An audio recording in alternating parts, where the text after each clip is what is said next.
या फिर कहीं रुपया पैसा अटक गया हो, नहीं निकल रहा हो, किसी व्यक्ति से कोई काम करवाना है, वो काम नहीं कर रहा, कोई फाइल आगे नहीं बढ़ रही है, कोई कार्य अटक रहा है, तो एक जल के पात्र में जल भरकर 5 बेलपत्री शिव जी को समर्पित कर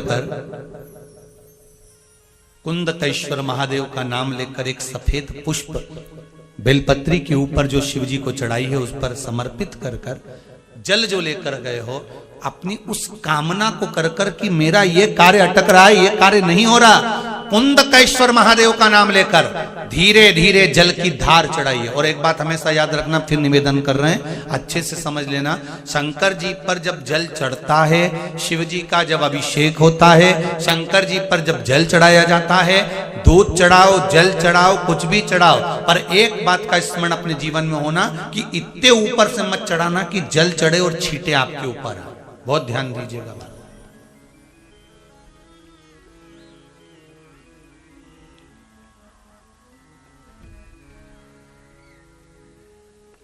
यहां तक वर्णन करा गया है कि शंकर जी का जल चढ़ा हुआ जहां से बहकर जाता है ना, उसको लांगा तक नहीं जाता। यहां लांगते हैं क्या? नहीं ना, परिक्रमा भी करेंगे तो वहीं से लौट कर वापस इधर जाएंगे। शिव जी का जहां से जल बहकर जा रहा हो, चढ़ा हुआ जल जहां से बहकर जा रहा हो, उसको लांगा तक नहीं जाता।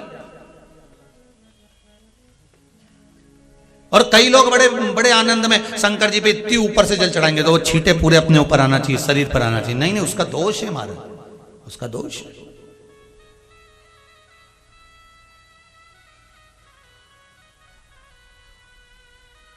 शिव जी को अगर आप जल चढ़ा रहे हो, जैसे आप भगवान को अगर जल चढ़ाओ, दूध चढ़ाओ, तो मान लो अगर जैसे एक सरल भाषा में समझ लो और अच्छे से, कि जैसे ये शिवलिंग है शंकर जी का, ये शिवलिंग है, और आप जल चढ़ा रहे हो तो इतनी ऊपर से छोड़ोगे तो पानी का छींटा तो अपने ऊपर आएगा, पर वही जल, वही दूध, वही सामग्री आप शिवलिंग से थोड़ी सी दूरी बनाकर अगर आप समर्पित करेंगे तो बाबा उसको स्वीकार भी करता है और आनंद की अनुभूति भी होती है, कार्य में सिद्धता भी आती है,